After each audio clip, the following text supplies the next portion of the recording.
You know that feeling when you start a new show and the first season is fine? Not bad, not great, just like the first pancake of the batch. A little weird, kinda lumpy, but hey, it's got potential. Well, some shows actually live up to that potential and pull off the ultimate glow up. These are the shows that went from meh to masterpiece after season 1. The ones that made you glad you didn't quit early. Parks and Recreation.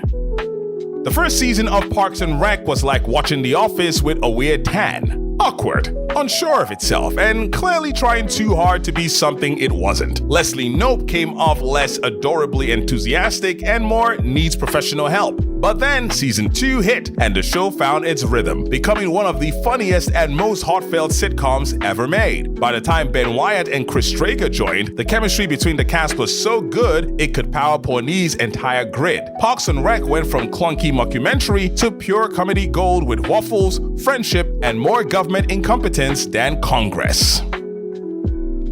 The Office US.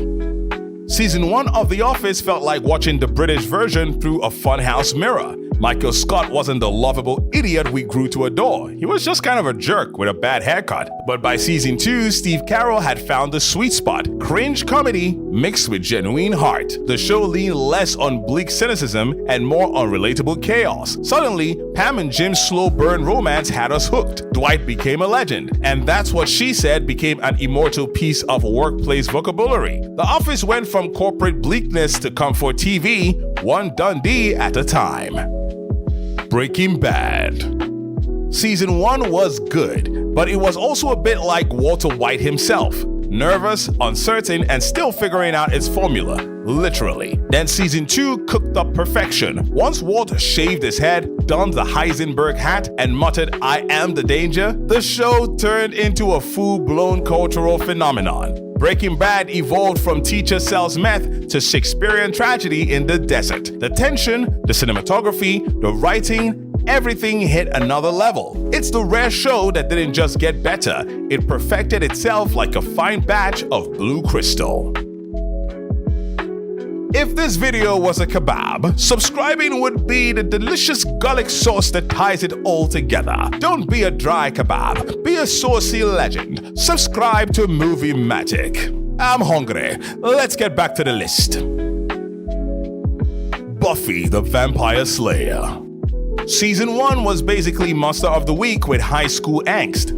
Fun, sure, but rough around the edges, like a 90s CW pilot on caffeine. Then season 2 happened and suddenly Buffy got emotional debt, character arcs, and villains who ain't just wearing bad prosthetics. By the time Angel went full evil boyfriend, the show balanced supernatural chaos with surprisingly deep themes about love, loss, and growing up. It wasn't just slay the demon, it was slay your trauma. Joss Whedon's writing hit its stride, and Buffy became the blueprint for every teen supernatural series that followed. Agents of S.H.I.E.L.D. When Agents of S.H.I.E.L.D. first launched, it felt like the Avengers, but without the Avengers. The first season was okay, but it lacked the punch. Then Captain America: The Winter Soldier dropped. Hydra infiltrated S.H.I.E.L.D. and suddenly, boom! The show became awesome. From that point on, Agents of S.H.I.E.L.D. leaned hard into serialized storytelling, wild sci-fi, and emotional character work. Fitzsimmons became the heart of the show. Coulson got layers, and the stakes skyrocketed. It went from Marvel's side project to one of the MCU's best underdog stories. The Expanse. Season 1 was good. If you had a PhD in political space tension, it was complex, gritty, but heavy on exposition. Then season 2 came in, said, okay, let's make this personal. And suddenly, the show became must-watch. Once the characters clicked, Holden, Naomi, Amos, Alex, it wasn't just sci-fi anymore. It was human drama wrapped in interplanetary warfare. By season 3, The Expanse had become the Game of Thrones of space. Back when Game of Thrones still meant that was a compliment. Fringe. Season 1 of Fringe was basically X-Files 2.0. Freaky science crimes, alternate dimensions hinted at, and a lot of what-if cases. Fun, but a bit formulaic. Then season 2 came in and said, you want weird? hold my Cortexiphan. The show exploded into full-blown sci-fi insanity, alternate universes, doppelgangers, and emotional gut punches galore. John Noble as Walter Bishop deserves an Emmy just for managing to be a genius, a madman, and a dad you'd never trust near a lab again. By the end, Fringe wasn't just good, it was beautiful chaos. The Leftovers. Season 1 of The Leftovers was depressing. Like, I need a hug and a puppy depressing. It was brilliant, but heavy. So heavy that a lot of viewers noped out early. Then Season 2 arrived and flipped everything. New setting, new tone, new energy. It became surreal, funny, philosophical, still sad, but in a way that made you go, I have no idea what's happening, but I love it. By Season 3, The Leftovers had evolved into one of the most hauntingly beautiful shows ever made. It went from misery porn to masterpiece. The Americans.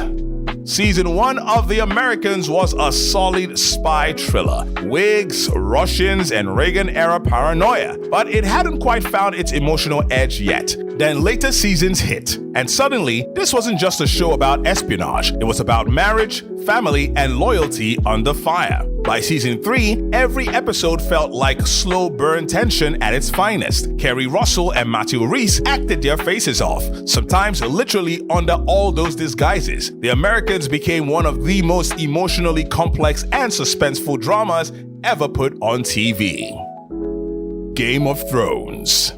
Okay, hear me out. Season 1 was great, but it was also dense. So many names, so many maps, so many people dying before you learned who they were. But by Season 2, the show exploded. Dragons hatched, power plays intensified, and suddenly the world made sense. Game of Thrones became the cultural event of the decade. Every Sunday, humanity paused to watch politics, betrayal, and people yelling, "Winter is coming." Sure, it ended with one of the worst finales ever made, but for several glorious seasons, this was peak television. From the Red Wedding to the Battle of the Bastards, GOT was the definition of a show that got better, bloodier, and bolder.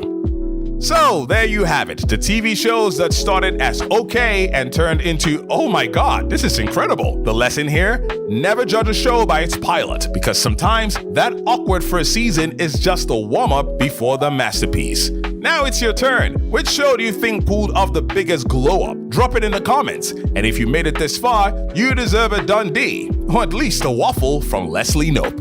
Also, if you like what you just saw, please do like and share this video and subscribe to Moviematic. We really appreciate it. And if you don't, thank you so much for watching the video to the end all the same. You take care and have a great one.